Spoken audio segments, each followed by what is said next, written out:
अस्सलाम नाज़रीन, मेहरान टीवी में भलीकार मां हां मुबशर सोले आई माया पेरिया गुल सबका पेरी एक नजर हेडलाइंस ते अगुणे DGISI फैज़ हमीद के 14 साल सख्त पोरे सां कैद जी सज़ा। फील्ड जनरल कोर्ट मार्शल ॾोह साबित थियण ते फैज़ हमीद के सज़ा ॿुधाए छॾी। ISPR चयो आहे त अगुणे लेफ्टिनेंट जनरल फैज़ हमीद ख़िलाफ़ आर्मी एक्ट तहत कोर्ट मार्शल जी कार्रवाई शुरू कई वई।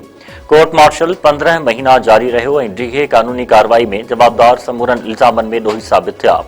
ISPR मूजिब कार्रवाई दौरान फील्ड जनरल कोर्ट मार्शल समूरियूं तक़ाज़ाऊं पूरियूं कयूं। जवाबदारनि खे दिफ़ा जी टीम मुक़रर करण समेत समूरा कानूनी हक़ फराहम कया विया। फैज़ हमीद ख़िलाफ़ सज़ा 11 दिसंबर 2025 खां लागू थींदी। अगूणे लेफ्टिनेंट जनरल फैज़ हमीद ख़िलाफ़ चइनि इल्ज़ामनि तहत कोर्ट मार्शल जी कार्रवाई सियासी सरगर्मियुनि में मुलविस हुजण ऐं ऑफिशियल सीक्रेट एक्ट जी भंजकड़ी जो ॾोह साबित। इल्ज़ामनि में इख़्तियारनि ऐं सरकारी वसीलनि जो नाजाइज़ इस्तेमाल ऐं माण्हुनि खे नाजाइज़ नुक़सान पहुचाइण बि शामिल। ISPR जो चवणु आहे त फैज़ हमीद जी सियासी अंसरनि सां मिली भगत, सियासी अफ़रातफ़री ऐं अदम इस्तेहकाम जे मामलनि खे अलॻि ॾिठो पियो वञे। वफ़ाक़ी सरकार फैज़ हमीद जी सज़ा खे हक़ सच जी फतह करार ॾेई छॾियो। इतलात वारे वज़ीर अता तारड़ चयो आहे त अॼु हक़ सच जी फतह जो ॾींहुं आहे। फैज़ हमीद ख़िलाफ़ फ़ैसिलो तारीख़ी आहे। कानून जी हुक्मरानी ऐं एहतिसाब जे अमल खे हथी मिलंदी। फैज़ हमीद PTI जो मुशीर बणिजी मुल्क खे नुक़सान पहुचायो ऐं इंतशार पखेड़ियो। हू रियासत जी रिट खे कमज़ोर करण जी कोशिश करे रहियो हो। दिफ़ा जे वज़ीर ख़्वाजा आसिफ़ चयो आहे त क़ौम सालनि ताईं फैज़ हमीद ऐं जनरल बाजवा जे छटियल ॿिज जो फ़सुलु लुढ़ंदी। ख़ुदा जो ख़ौफ़ हुक्मराननि जी आदत बणिजणु घुरिजे। सेनेटर फैसल वावडा चयो आहे त फैज़ हमीद खे 14 साल सज़ा शुरूआत आहे। 9 मई जा केस अञा बाक़ी आहिनि। हिकु सियासी पार्टी ऐं उन जो बानी 9 मई वारे वाक़िअनि में मुलविस आहिनि। उन्हनि ख़िलाफ़ फ़ैसिलो लिखजंदे नज़र पियो अचे। फैज़ हमीद खे सज़ा ते रद्द अमल ॾींदे फैसल वावडा वधीक चयो त 9 मई जो केस ख़तमु नाहे थियो। पंहिंजे माण्हू जो ट्रायल न छॾियो त ॿिया कीअं बचंदा। जिन बि पाकिस्तान खे नुक़सान पहुचायो आहे कंहिंखे बि न छॾियो वेंदो। पाकिस्तान भारत जे परॾेही वज़ीर जे बयान खे रद्द करे छॾियो। परॾेही खाते जे तर्जुमान ताहिर हुसैन अंद्राबी चयो आहे त भारत जे परॾेही वज़ीर जड़ ॾियारींदड़ बयान ॾिनो। पाकिस्तान पंहिंजे क़ौमी वफ़ादनि ऐं ख़ुदि मुख़्तियारी जो हर सूरत में दिफ़ा कंदो। प्रोपेगेंडा ज़रिए हक़ीक़तुनि खे मस्ख़ नथो करे सघिजे। मीडिया खे हफ़्तेवार ब्रीफिंग में परॾेही खाते जे तर्जुमान वधीक चयो त इंडोनेशिया जे सदर पाकिस्तान जो 2 ॾींहनि जो दौरो कयो। दौरे दौरान हुन वज़ीर आज़म सदर ऐं फील्ड मार्शल सां मुलाक़ात कई। वापार ऐं सीड़पकारी खे हथी वठाइण ऐं बेतरफ़नि लाॻापनि खे मज़बूत करण ते ॻाल्हि ॿोल कई वई। पाकिस्तान खे IMF खां 1 अरब 20 करोड़ रुपयनि जी किस्त मिली वई। कर्ज़ प्रोग्राम जी 3 किस्त स्टेट बैंक जे अकाउंट में मुंतक़िल। IMF 8 दिसंबर ते पाकिस्तान लाइ 1 अरब 20 करोड़ डॉलर्स जी मंज़ूरी ॾिनी हुई। स्टेट बैंक जो चवणु आहे त पाकिस्तान खे 1 अरब 20 करोड़ मौसमियाती तब्दीलियुनि खे मुंहुं ॾियण लाइ जारी कया विया आहिनि। वज़ीर आज़म जे सलाहकार राणा सनाउल्लाह चयो आहे त PTI सां ॻाल्हियुनि में डेडलॉक आहे।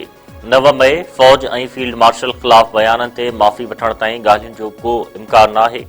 बानी PTI फ़ौज ख़िलाफ़ बयान ॾेई भारतीय प्रोपेगेंडा में साथ ॾेई रहियो आहे। राणा सनाउल्लाह वधीक चयो आहे त हुकूमत जो बानी PTI खे अडयाला जेल खां मुंतक़िल करण जे इरादो या ख़्वाहिश न आहे। अडयाला जेल ॿाहिरां हर हफ़्ते ईअं एहतजाज थींदो रहियो त मुंतक़िलीअ ते ग़ौर करे सघिजे थो। घरू वज़ीर मोहसिन नक़वी जी ब्रसेल्स में उर्दन जे हम मनसब सां मुलाक़ात। मंशियात खे रोकण, पुलिस तरबियत समेत बेतरफ़नि लाॻापनि ते ॻाल्हि ॿोल। मोहसिन नक़वी पारां उर्दन जे घरू वज़ीर खे पाकिस्तान जे दौरे जी दावत। पाकिस्तान पारां गॾियल क़ौमुनि खां अफ़गानिस्तान मां हथियारनि जी चुरपुर रोकण जो मुतालबो। पाकिस्तान जे नुमाइंदे आसिम इफ्तिखार चयो आहे त अफ़गान सरज़मीन मां थींदड़ दहशतगर्दी पाकिस्तान लाइ संगीन ख़तरो आहे। तालिबान कार्रवाई न कई त पाकिस्तान पंहिंजे तहफ़ुज़ लाइ क़दम खणंदो। आसिम इफ्तिखार वधीक चयो आहे त TTP समेत 6000 वेढ़ाक अफ़गानिस्तान में मौजूदु आहिनि। जंग ख़तम थी चुकी आहे। अफ़गान पनाहगीर वतन वापसि वञनि। तहरीक इंसाफ़ जी पार्टी आइन जो जाइज़ो वठण लाइ कमेटी क़ाइम। कमेटी में बैरिस्टर गोहर खान, सलमान अकरम राजा, आरिफ अलवी, हामिद खान, असद कैसर ऐं ॿिया शामिल। पार्टी आइन खे मुल्क जे ॿियनि पार्टियुनि जे आइन जहिड़ो बणायो वेंदो। PTI क़यादत जो चवणु आहे त जल्द पार्टी इलेक्शन जी तयारी कई वेंदी। मीरो खान वेझो नौजवान ऐं नारी कारण इल्ज़ाम हेठि घुटा ॾेई क़तल। घर पांजा में जवाबदार पंहिंजी नौजवान ज़ाल भागुल ऐं नौजवान ज़फ़र चिंचणीअ खे क़तल करे छॾियो। बेटे क़तल बाद जवाबदार घर ख़ाली करे फ़रार।